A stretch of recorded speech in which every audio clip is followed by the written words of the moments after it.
I want you to get up right now. Get up, go to your windows, open them, and stick your head out and yell, I'm as mad as hell, and I'm not going to take this anymore.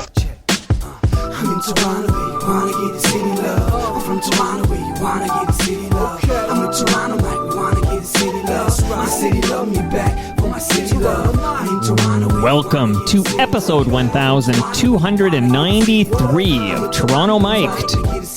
Proudly brought to you by Great Lakes Brewery, a fiercely independent craft brewery who believes in supporting communities, good times, and brewing amazing beer. Order online for free local home delivery in the GTA. Palma Pasta. Enjoy the taste of fresh, homemade Italian pasta and entrees from Palma Pasta in Mississauga and Oakville. RecycleMyElectronics.ca. Committing to our planet's future means properly recycling our electronics of the past. Getting hip to the hip. An evening for the Downey Wenjack Fund on September 1st. The Moment Lab, brand marketing and strategy, PR, advertising, and production. You need The Moment Lab. And Ridley Funeral Home, pillars of the community since 1921. Today, returning to Toronto Mic'd to tell us why Just for Laughs' new record label isn't so funny is FOTM Simon Rakoff. Simon Rakoff, how you doing, buddy? I'm great, thank you. Yeah, life is good. Oh, I'm so happy to hear that. Okay, so life is good. We're going to get right to it because last time you and I talked, and I can't remember when that was, but I think it was like was it early 2023 or late 2022, or do you have a clue? I'm bad with, you know what? I can time things to the minute and second, but years slip away from me. Okay, we'll say it was in the last 9 months. Regardless, it was episode 1096. And I'll just tell you what I wrote in my description because that'll tell people listening, like they're like, Mike, I want the A to Z of Simon Rakoff's great career. And I'll be like, well, go to episode 1096. So, or SimonRakoff.com. Read all about me. SimonRakoff.com, though, is your version of you. People want to hear, okay, how did you sound on a trusted third-party site? But you sounded great. There you go. Yeah, go to episode 1096. Do both, okay? Here's what I wrote. In this 1096th episode of Toronto Mic'd, Mike chats with comic Simon Rakoff about the perils of Canadian showbiz, the Winnipeg Comedy Festival, and Just for Laughs. Why he won't work Yuck Yucks, and great stand-up comics we've lost. And we chatted for a good 85 minutes there. But you're back because I'm going to jog your memory here, and then I want your take on this, Simon. But I had a note, like prior to your appearance the first time, your Toronto Mike debut, I had a note from Blair Packham. Are you friendly with Blair? I love Blair. Blair's a good guy, right? Very. He's always sending me notes on people that I should have on my program. Like, he's probably my biggest booker. He's like, you got to have this guy. You got to have this gal. He's a great, resource. So Blair writes me, and he gave me, a heads up that you were a little upset at what was going on Sirius XM, the Just for Laughs radio, which we're going to let you explain everything. And then I think I asked you about it. My memory is I asked you about it, and you weren't sure you were ready to talk about it in public. Am I right? Well, yeah, I was hoping to gather a little more support than it just be me, the boy on the burning deck alone, against the powers that be. But since then, of course, it came out because you didn't know, and I decided, well, it's out now. I forced your hand. Is that right? Like you basically Pretty much. Yeah. Okay. And since then, I've gotten a lot of response from a lot of comedians, of course, who heard it and said, yeah, about time somebody said all this.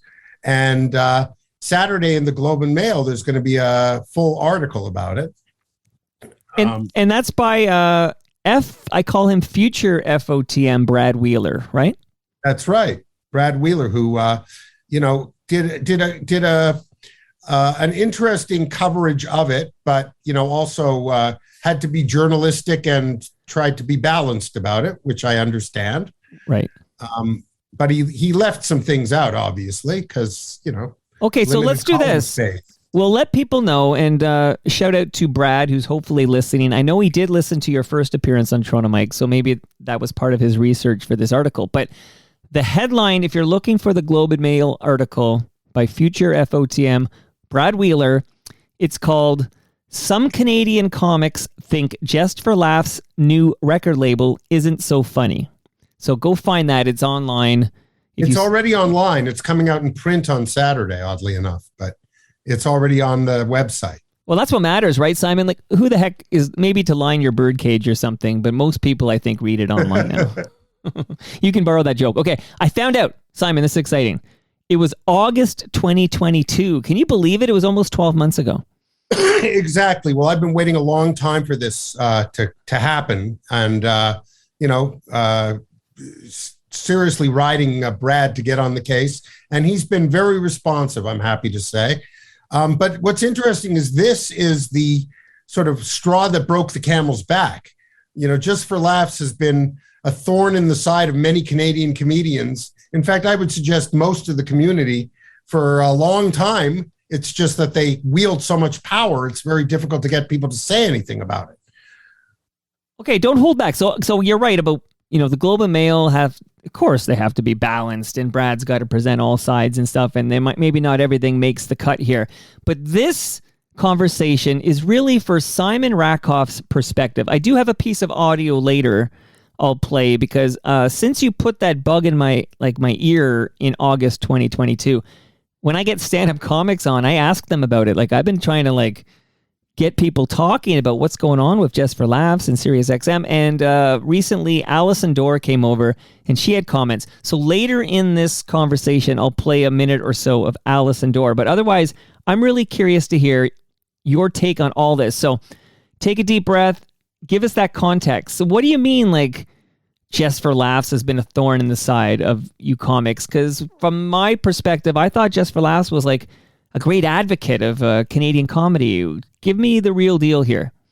Well, the real deal is that, of course, they have to outwardly express that they're big advocates of Canadian comedy because their festival, which is one of several businesses under that banner, we should just point out. But the festival, which is what established them, is a technically not-for-profit, government-sponsored, government-funded event. And they only get government money because they are a Canadian cultural institution. So they have no choice but to book Canadians. But although they book some Canadians, they mostly spend the money on acts that are not from here. So you might get a week at Just for Laughs or a couple of shows at Just for Laughs as a Canadian, but you're making pennies on the dollar that the foreign acts are actually getting paid. Like I say, they say it's great exposure, but this is Canada where people die from exposure. We need that's money. A good line. That's a good line. So you're telling me if I'm reading between the lines. I don't think the government quite understands that there don't seem to be any, constraints on what they're spending the money on once they write the check. And I think that Canadian acts should be paid properly, not just by Just for Laughs, but they're certainly a good example, especially if Canadian taxpayers are paying them. So let me ask some questions here because I don't know any of this. So when the government cuts the check for this cultural event, right, there's no stipulation in there that, I don't know, I'll make it up, but 60% of the money that you spend on talent needs to be on homegrown Canadian comics. There is no stipulation of that nature. So it couldn't be, because if it's 6%, I'm surprised.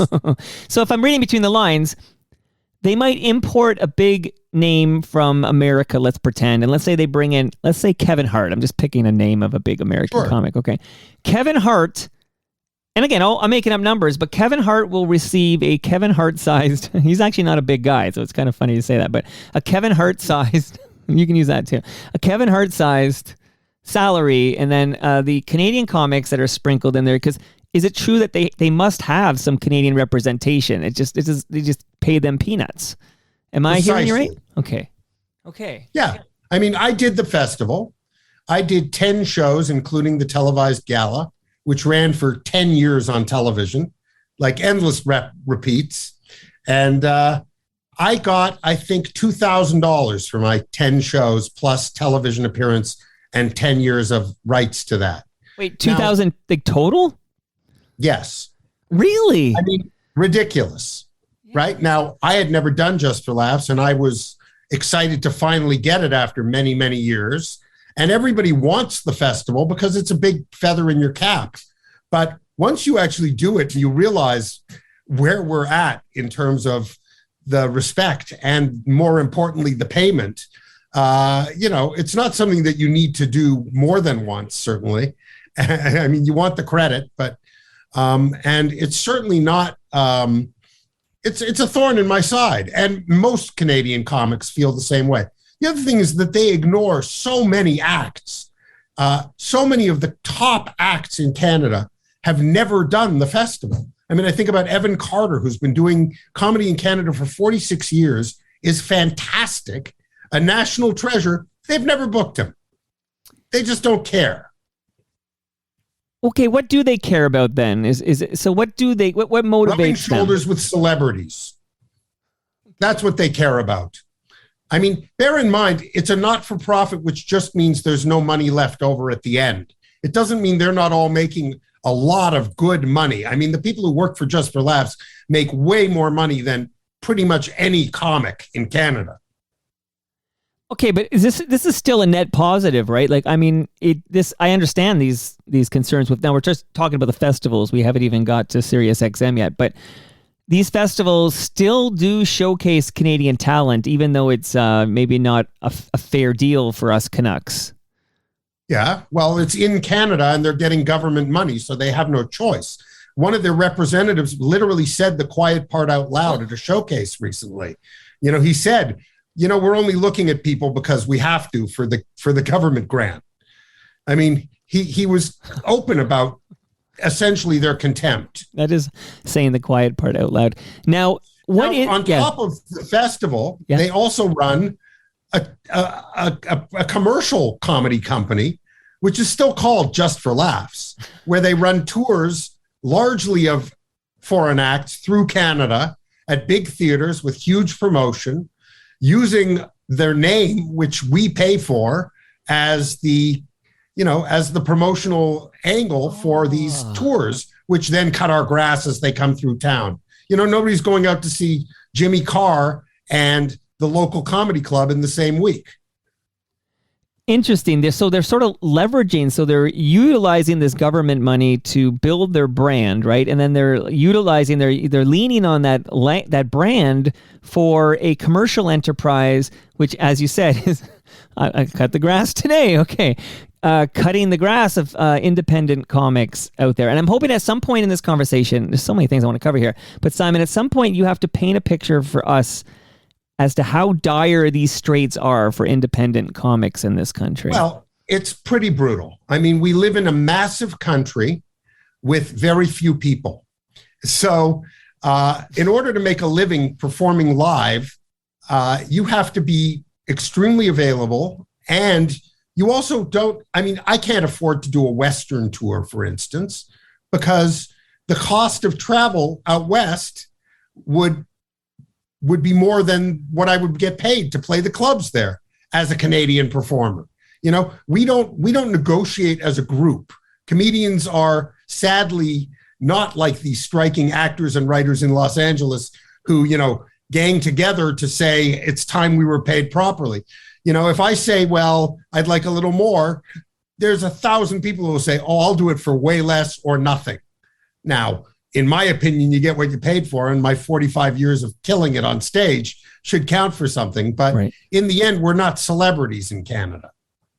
Interesting. If you had a dime for every time a smaller band, my last episode was a member of the Tragically Hip, so let's accept them. Okay, so excluding them, excluding Blue Rodeo. I think that's all we have to exclude in this one, to be honest.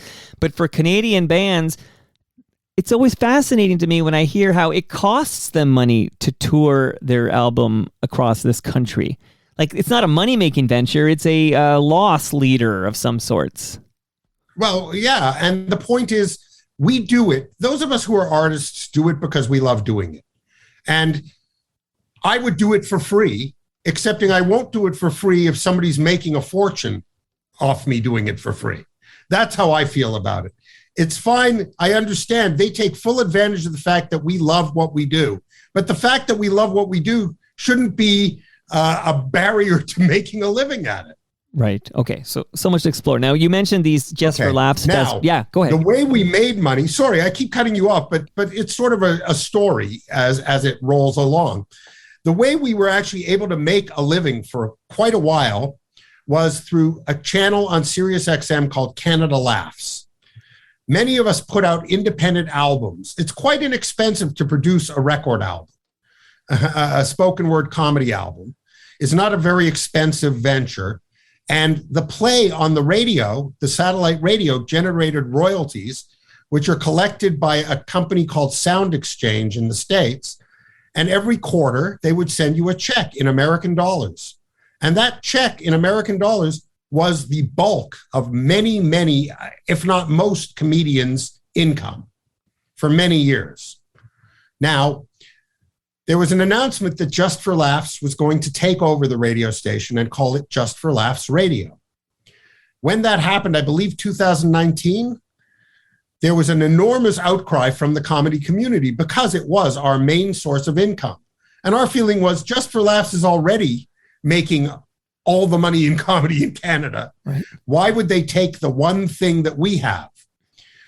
So the media picked up on that story. And Just for Laughs, at first they tried to convince us it was going to be okay. Howie Mandel, who's one of the owners of Just for Laughs, with a consortium, made a video from the foyer of his marble-coated mansion. I remember that. Turning around to show his grand pianos and grandfather clocks and double spiral staircases up to the main, the second floor, explaining how this would be good for us, which did not go over well. And the press eventually took our side, and Just for Laughs issued a statement saying, we've heard the concerns of the comedy community, we love the comedy community, and we will continue to play independent Canadian records on the station, even though it's rebranded. Simon, though, I want to make sure we make something clear here. So in that, 2019, when they were taking over Just for Laughs, they said they were going to start featuring like recordings from past Just for Laughs festivals and events. I just want to make sure. Yeah. The initial offering. So am I right that, let's say, Simon, you played a Just for Laughs festival and they recorded that, they could play that on Just for Laughs radio and not pay, you wouldn't get a penny because they had the rights to play that because it was recorded at their festival. Do I have that correct? You know what? You might be right, but I'm not a businessman, and I'm not sure if maybe I would have gotten a few cents. Okay. But I certainly wouldn't get what I get from when they play cuts from the album that I recorded myself and own the rights to. Okay.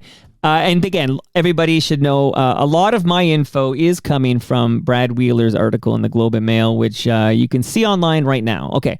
So Brad writes about this, and he talks about how, like you just did, that when the U-Comics made your concerns public, and there was a bit of an outcry, and they kind of reversed their decision, right? Just for Laughs said, okay, we're committed to 100% Canadian content that's independent of the Just for Laughs back catalog.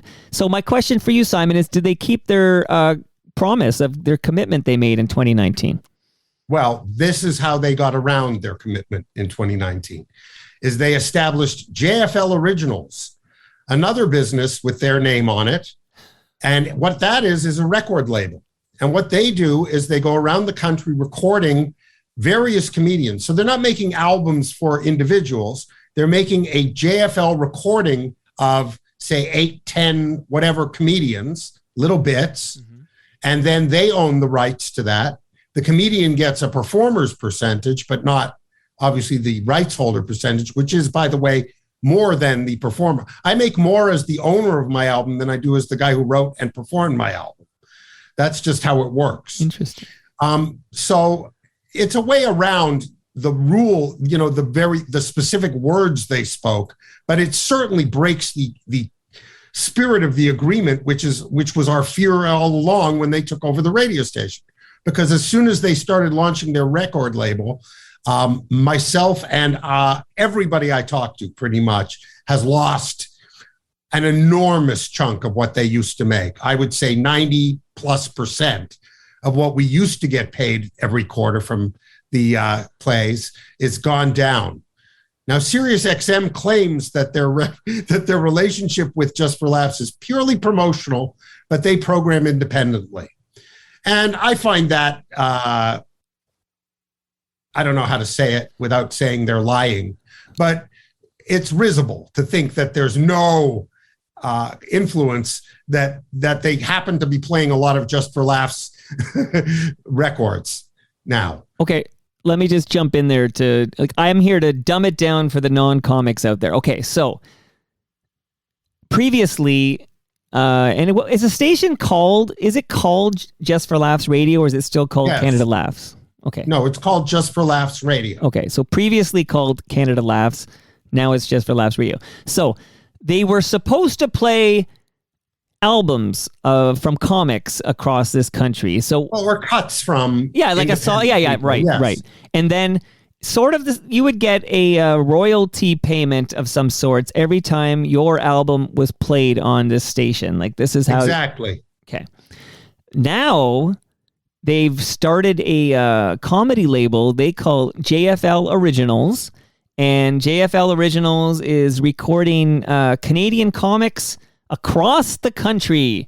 But I also noticed in Brad Wheeler's article that it's not just across the country. They're also going to LA and New York to record all this. But they're recording these comics and they're airing this JFL Originals content on Just for Laughs Canada, the radio Sirius XM station. And that, I mean, there's only so many hours in a day. So when you're playing a bunch of JFL Originals, that's time that you're not playing cuts from independent comics and the Simon Rakoffs of this country.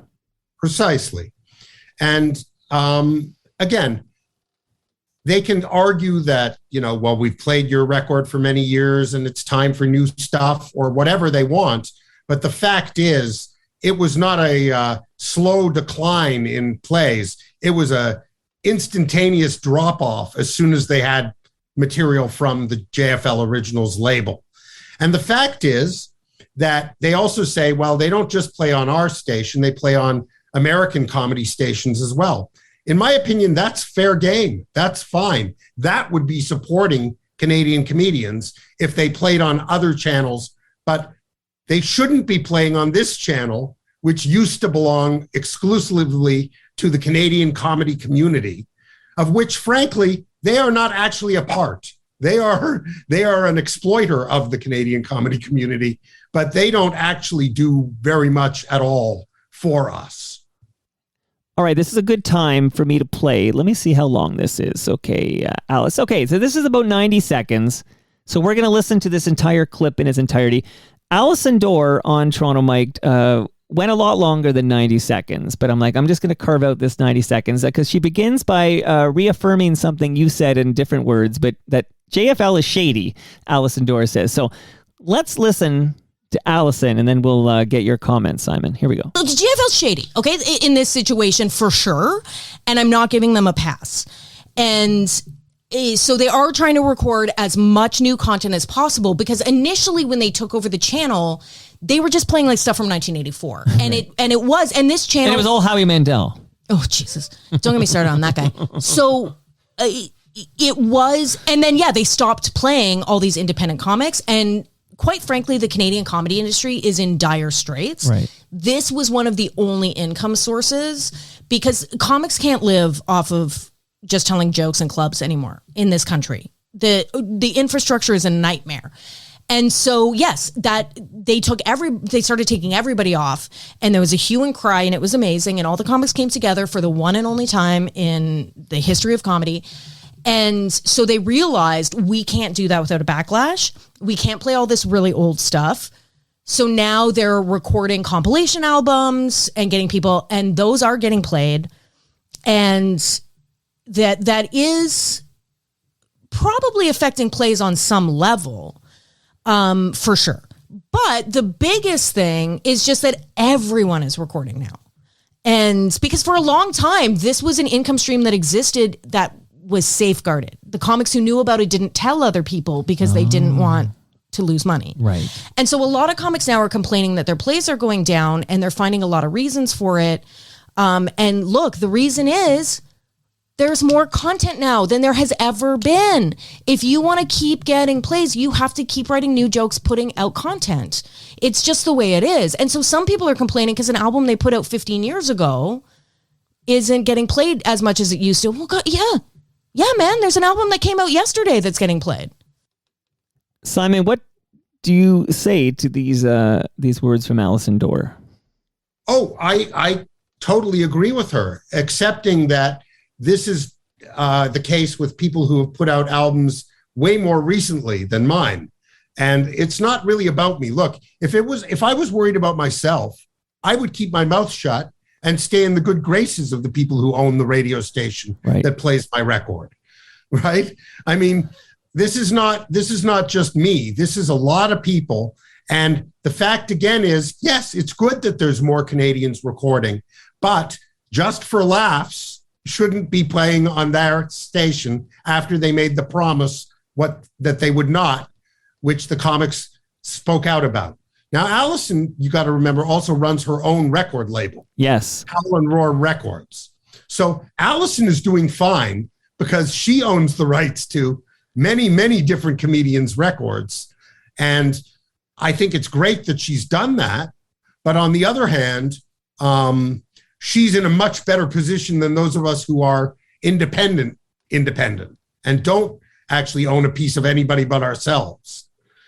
So she speaks from a slightly different perspective than your average comedian who I speak to would think, Okay, let me talk about these average comedians because you mentioned 90%. Okay, I put that in bold here. So, like, I'm naturally curious. Did you talk to a couple of colleagues? Like, where did you come up with that? And of course, that approximation that many of your colleagues have dropped 90%. That approximation is based on myself and a couple of other people mentioning that sort of figure. But in terms of the number of people who feel this way, after I did your show the first time, I had at least several dozen comedians come up to me in the clubs and say, thank you so much for saying that. Thank you so much for saying what needed to be said.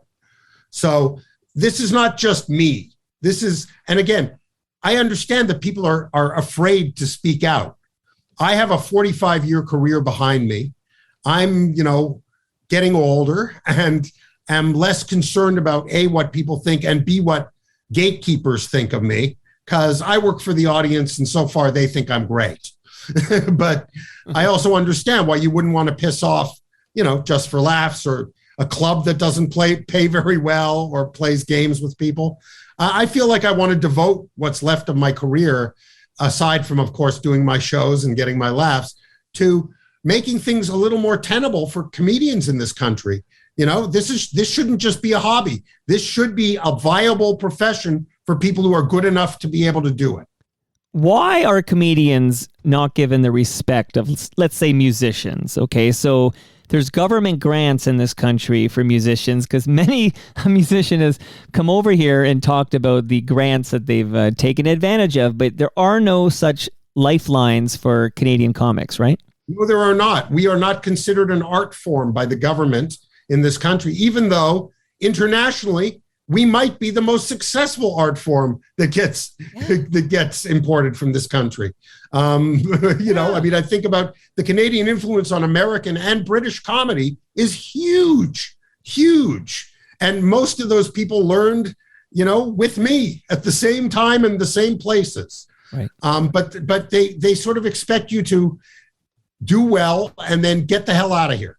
If you want to live in Canada, you don't get to make a living in comedy. And that's a ridiculous notion, especially, as I say, when there are people making very good money from comedy in Canada. Yeah, I personally get outraged when I see, maybe people are complaining that, Simon was getting this money from Sirius XM. Well, he was lucky to get it. And now they kind of close that loophole, and that's commerce, baby. That's capitalism. Tough sugar, baby. Meanwhile, I'm making this up, okay, but the CEO just bought a second yacht or whatever, and nobody's blinking an eye. Like the talent gets fucked. This is true in most businesses now, right? I mean, it's understood that top guys take it all, and the workers are supposed to just suck it up. Right. But nobody is happy about it, and many people are speaking out about it.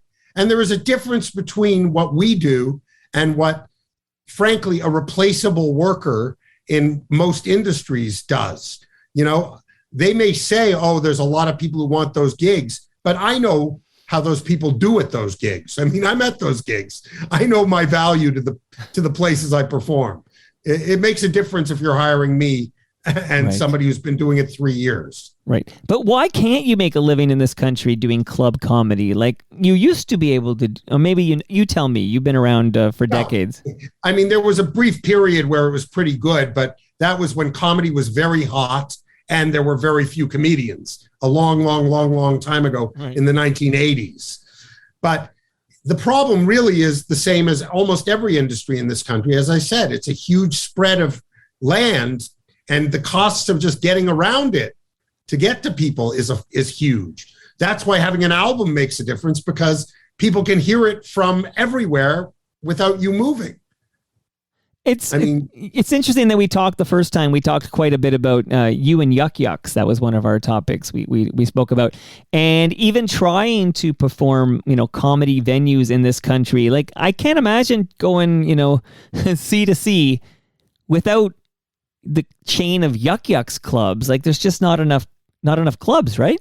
I think they have about a dozen clubs, and most of them are right around Ontario. So is that right? Okay, see, really, you're shining a light on this. Okay, that's why you're here. You're the expert. Okay, I'm saying it's not that you couldn't play clubs everywhere without going through Yuck Yucks. I mean, most cities, but there are very few cities. I mean, you got to remember that. Right. And this really speaks to why JFL festivals are so important in this country, because at least, I guess, where are they? Vancouver, Toronto, of course, Montreal's the big one. But there's also,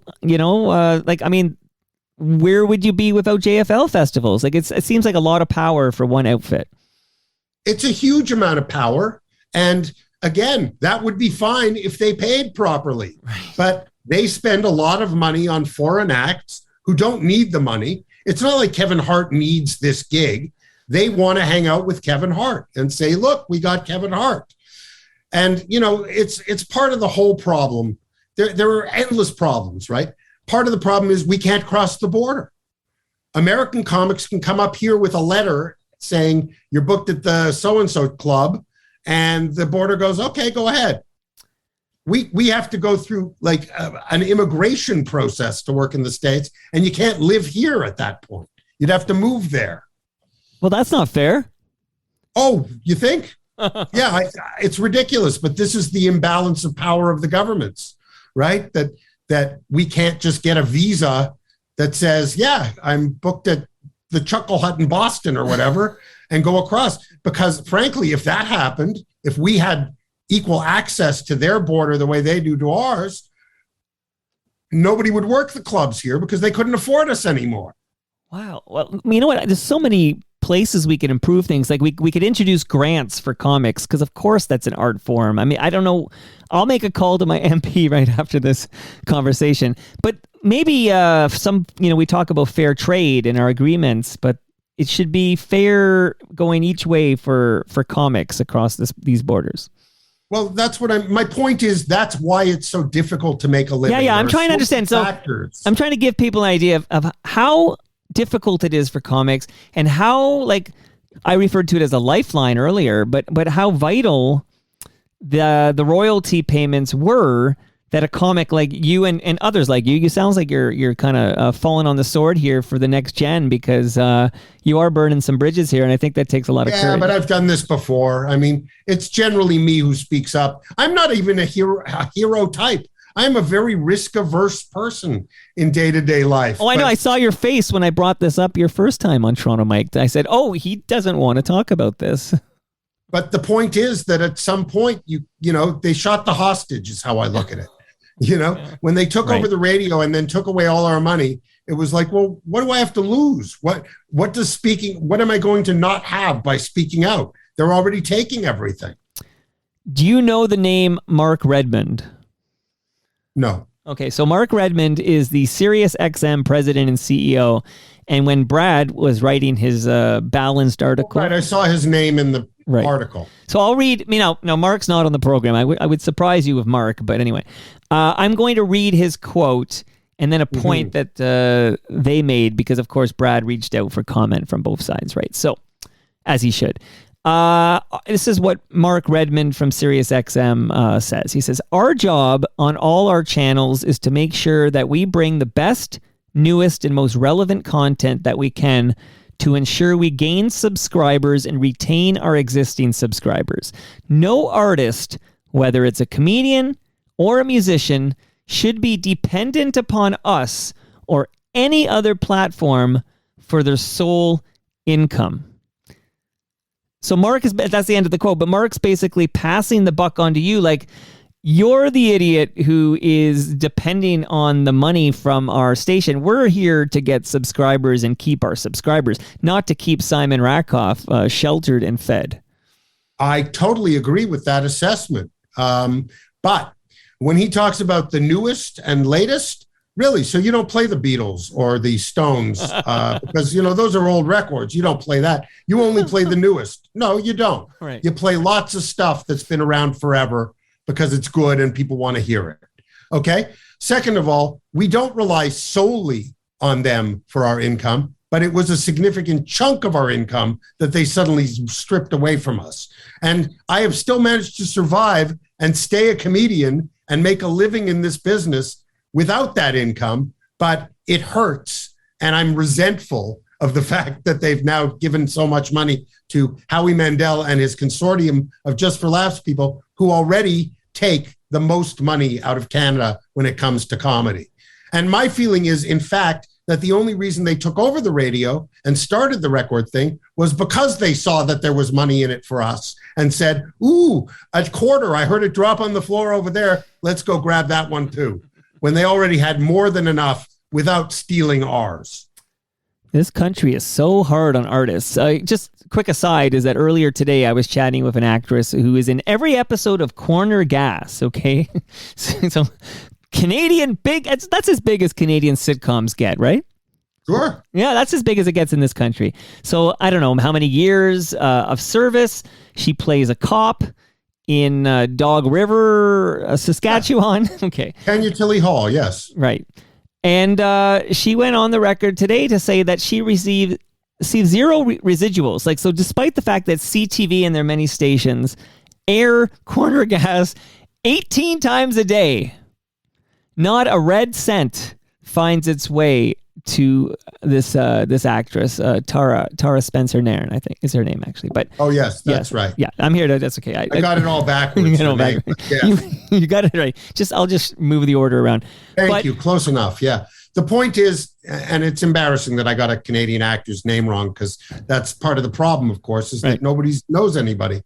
But that was ACTRA, which doesn't represent comedians, by the way. Right. But that was them negotiating away the residuals many, many years ago because, they wanted a little more up front and they were very stupid. And I remember the meeting where the actor who was the chasing guy in this Fugitive series, a Canadian actor, said that those residuals are what allowed him to stay alive for all these years. And it was foolish to give them up.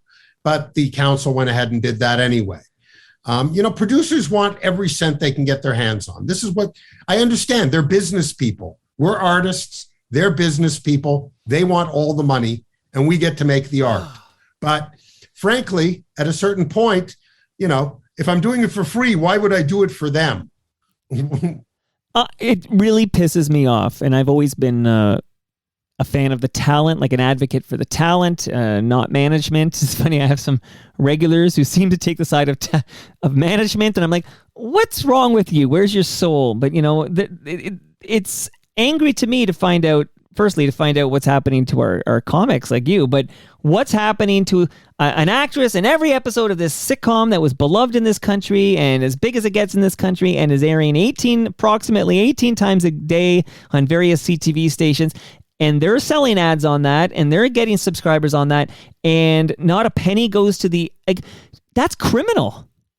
I think so. But, crime is defined by the people who make the rules, and the people who have the money seem to make the rules. So this is how it goes, and it is terrible. And, the only thing that changes anything, of course, is a level of public outrage. I mean, you would think that just from the notion of being taxpayers, people would be angry that Just for Laughs gets so much money and does not share it with Canadian talent in any significant way.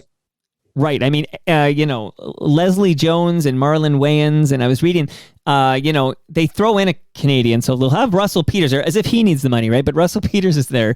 But then I was laughing at the Globe article because it mentions that Rainn Wilson, who I quite liked as Dwight on The Office, and I remember him from Six Feet Under. Very funny. Okay. But he's receiving, Rainn Wilson, by the way, Seattle-born actor, not a Canadian, in case you were confused. He's getting the Comedy Impact Award, and he's given the keynote address. Like you mentioned earlier about, Just for Laughs, just wants to hobnob with the stars and stuff, and I think you're onto something there. Absolutely. Look, I get it. They have the money. They want to spend it on what they want. I watched Succession. I understand how people like that think. They don't care about us, and I don't expect them to. I expect other people to be so outraged that they're forced into a PR nightmare that makes them have to do something decent for a change. This is the only hope I have.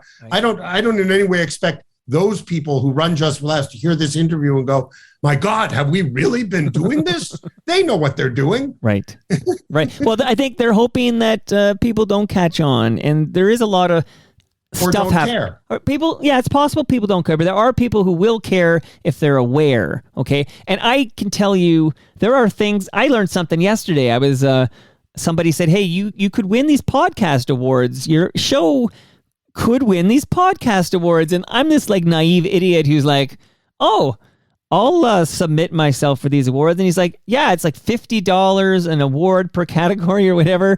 And I said, "Wait a minute. So if I want Toronto Mike to win podcast awards, and I know $50 is $50, but the whole principle offends me like that, And then he's like, "Yeah, well, I'm with you, man. Yeah." I don't believe in competition in the arts. I just don't buy it. I don't like it.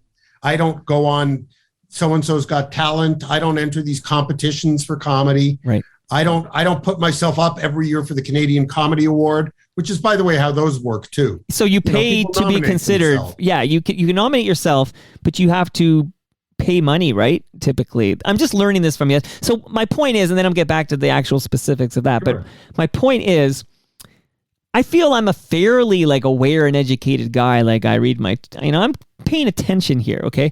I'm trying to pay attention here, but I just got educated yesterday that, if you want to be nominated for a Juno Award, which we're going to get to in a minute, if you want to be nominated for a Juno Award, that's going to cost you X dollars. Okay. So you can't, it doesn't matter how good your music is. If you want to be considered, you got to submit with money attached. Okay. No guarantees you win, but there's money attached. So I'm wow, I just had this light go on yesterday. I had no idea. That's how naive I am. And in the same regard, there are many people out there who are just completely ignorant to what's happening with Just for Laughs Radio and independent comics like yourself.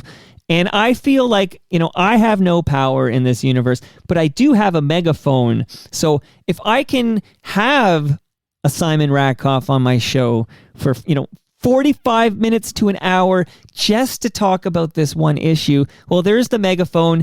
You can scream it. Hopefully people share it. People kind of become aware, and they maybe when they're at the bar with their buds or golfing, they're like, "Did you know?" And then they tell the story, and then that person goes home and tells their wife, who tells her. Anyways, let's raise some awareness that our independent comics in this country are getting royally fucked. Well, I appreciate that you're giving me this time. I really do, because it's been very difficult to get any attention drawn to it. I mean, I'm on the case, but people don't want to hear it. And bear in mind that there's going to be people in the entertainment journalism area who are more interested in having access to Just for Laughs than in spreading a story that makes them look bad. And, it's that kind of thing. I mean, we are the low people on the rung as independent comics. But on the other hand, we're the ones who make the comedy. Right. Actually, you make the funny, and to me, that makes you the king of the castle. Now, exactly. Kudos to the Globe and Mail, though, because it's already online, and you said it's printed this weekend? I was told Saturday it'll be in the paper, yes. So, it did take 11 months from when you came on Toronto Mike to mention this the first time, but that's a huge piece of, Toronto Mike is an independent podcast, and he does that in his basement. I certainly hope that this Globe thing gets more attention, and I hope more people contact me wanting to talk about this, because I will speak to anybody about this. How can they contact you? Tell us how to contact you. The easiest is through my website, simonrakoff.com. I have a contact email thing right there that you can fill out, and I will definitely get back to anybody who wants to discuss this issue. So if anyone has a megaphone out there, Simon wants to yell into it. And it's not just me. I mean, I'm happy to say that there are people like Sandra Battellini, Darren Frost. There are some other brave people out there who are willing to speak out, and the consequences be damned. I sort of resent the comedians who don't say anything, but I also understand they're afraid and they want what they can get out of all these things, right? Well, the way I look at it is they're where you were 11 months ago, because I didn't know Blair was telling me something that was out of, that was out of school or whatever. And then I saw the look in your eye, and I could tell that this was a topic you weren't ready to broach, but you did it. And I think you were, I'm assuming you were, I don't know if afraid is the right word, but you were concerned about ramifications to these actions 11 months ago. Course. Yeah. And I still am. But the fact is, once you're the whistleblower, if you blow the whistle and the people who you're whistling about hear it, there's no reason to stop whistling. You got to make sure other people hear it at that point, because I'm already going to suffer whatever I'm going to suffer for what I said. It's not like if I suddenly shut up, they're going to go, okay, he's all right now. They'll punish me in whatever ways they have the power to do so. So again, I think it's and you said you're not the hero type, you're risk averse, but here you are out on this ledge, and I hope others come and join you. And I hope people do reach out and let you speak into their megaphones, and we can raise awareness. Now, in this Globe and Mail article, which I've only referenced 25 times at this point, but I'm a big Brad Wheeler fan. I asked Brad to come on Toronto Mike years ago, and he politely declined. But then I was co-hosting a show with Mark Hebsher called Hebsy on Sports, and Hebsy's like, Brad's going to be on the show today. Like, join us via Zoom. And I was like, hey, Brad. He'll do Hebsy on Sports, but not Toronto Mike. But regardless, one day he's a future FOTM. I'll get him on because we do chat quite a bit.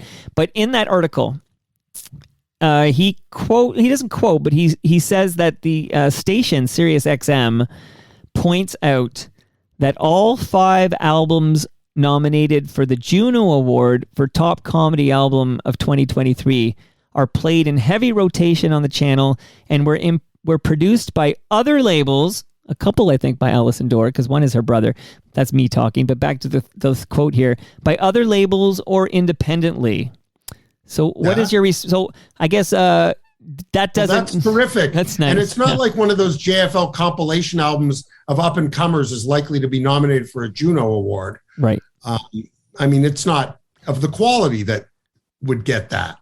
But again, that's great, but that's some hours of the day. And I'm not objecting to anybody who gets airplay other than Just for Laughs, who promised they wouldn't. So if they stopped playing the JFL label content and they only played, and it doesn't have to be Simon Rakoff, because maybe... Oh, it won't be, I'm pretty sure at this point, but yeah. And I should also say, if anyone at Sirius XM, I got to get the name of this, I want to call it Canada Laughs, but of course it's called Just for Laughs Radio, wants to come on Toronto Mike and retort or respond, I'm happy to do it, okay? I just want to put that out there that, yes, I'm pro-talent, but I'm open-minded and willing to hear all sides of everything. So if somebody at SiriusXM wants to come on Toronto Mike, I'm Mike at torontomike.com. Send me an email and we'll do it because I'm a fair and balanced guy just like Brad Wheeler. But okay. You are a fair and balanced guy, but bear in mind their big hope is that this just goes away without any notice. So the odds that they're going to say, yeah, let's give it more sunshine, I would suggest are very remote. That's the Streisand effect, right? Right. Yes, exactly. When you shine a light on something and then everyone suddenly notices that thing that nobody was noticing until you pointed it precisely. They're not that interested, I don't think, in coming on and saying and defending their greed. I mean, they can do what they want. I totally understand, and they will. But at least people should know what's going on. 100%. It's all about awareness. Let's know what's going on here. So I think it sucks. I'm glad you're speaking out on this issue. I hope it gets remedied. So other than people reaching out to you from simonrakoff.com and reaching out to you and saying, hey, Simon, we'd like to talk. By the way, they can also go to Amazon Music and buy my album, Surrounded by Idiots. And if they download it, then I can make some money too. I mean, that's a way you could support me, the independent Canadian comedian. And if you're at a club, people could go to that club and see you and buy a drink or two or three and support you there. Absolutely. Well, that's never a problem. They are happy to see me, and most of the clubs that I work are more than happy to book me repeatedly. Who's the best independent comic working in Canada today? In my opinion? Of course. Yeah, of course. Thomas Calnan. He's newer, but I think he's fantastic. I think the first time I saw this guy, I went, oh yeah, he's the real deal. Okay. Oh, I'm gotta look him up. I don't know the name. But there are so many good comics in Canada. I mean, I work with so many talented people all the time that I'm just like, oh my God, that guy's great. That woman is so funny. Regularly. This is not an easy scene with a low standard. If you're working in Canada on a regular basis, you're probably a very good comic. Do you think Canadians punch above their weight when it comes to comedy? Like per capita, we produce more funny people than other countries? Yeah, but that's logical, right? If you think about Canada's position in the world and comedians' position in society, right? A comedian is somebody who's sort of in the society, but an outsider that views it from a little bit of perspective. That is where comedy comes from. So being Canadian, we're essentially like the comedians of America and Britain to a degree. We're part of them in a way, but we're also sort of outside them. So we have that outsider perspective. Excellent. Now, just like the way to support you, Simon, is to go to Amazon and buy your album, and then go to simonrakoff.com and find out when you're at what club, and then go there. I know you have no problem with that because you're a very funny guy. That's how you got on Toronto Mike in the first place. But if you want to support Toronto Mike, very quickly here, if you want to support me, I'm an independent podcaster, and there's no grants for podcasters either, so I feel you're paying there. But I would say if you drink beer, make sure you're drinking fresh craft beer from Great Lakes Brewery, and let GLB know that you heard about them on Toronto Mike. So they're fresh craft beer from GLB. If you eat Italian food, and who doesn't, buy Palma Pasta, family run. There's 4 locations in Mississauga and Oakville, and it's delicious. And let the good Petrucci family know that you heard about Palma Pasta on Toronto Mike. Recycle My Electronics. Go to recyclemyelectronics.ca if you have to get rid of any old electronics or tech or devices, because that's where you can find out the closest depot to drop it off. Reach out to the Moment Lab if you're looking for any PR representation. I was going to say damage control for Simon or whatever. I'm happy to introduce anyone listening to Matt and Jared at the Moment Lab. They have a great team there that can help you if your PR needs. Shout out to Ridley Funeral Home. Brad Jones and the good people at Ridley Funeral Home are there to answer any questions you have about funeral services. Brad's a sweetheart. I record a show with him called Life's Undertaking, and you should subscribe to that. And last but not least, I mentioned to you, Simon, that my last guest was a member of the Tragically Hip. Well, I'm here to tell you that there is a live event that you can help Toronto Mike by going to gettinghiptothehip.com and buying tickets to an evening for the Downey Wenjack Fund. It's called Getting Hip to the Hip, of course. Use the promo code FOTM10 you'll save 10%. I'll see you there. That event is September 1st at 7:30 at the Rec Room, the night after TMLX 13 on August 31st. And you know what, Simon? You're invited to TMLX 13 because that's my event at Great Lakes Brewery, Southern Etobicoke location. I'll feed you Palma pasta. I'll get you a drink at GLB, and it would be fun to see you there, buddy. Oh, well, please. I look forward to it. I'm sure you'll send me an invite on the electronics before I recycle them. That's right. Before you go to recyclemyelectronics.ca. Okay, so in closing, I thought you were very clear. I'm just wondering what's next here. Like, are you crossing your fingers that Canadians rise up and say, we're mad as hell and we're not going to take it anymore? Well, that would be nice and very unusual. But perhaps the person who writes the check in the government to Just for Laughs might talk to them and say, hey, do you guys give Canadians any of this money? You know, it might be a question they might want to ask of the people that they're handing the check to. They might want to set a few boundaries, a few rules. Maybe they do set a percentage of it has to go to Canadian talent that live in Canada and, you know, up the salary cap a little. Simon, it's always a pleasure talking to you. You're a bright guy. You're funny as hell. This might not have been the funniest conversation you've ever had, but... No, I've had funnier for sure, yeah. But man, I love the passion, and I wish you like all the success in the world here, because I don't like to see independent artists getting fucked over. It makes me mad. I appreciate that. It makes us mad too. You've been a good friend. I really do thank you for the time. And that brings us to the end of our 1293rd show. You can follow me on Twitter. I'm at Toronto Mike. Simon is at Simon Rakoff, Rakoff.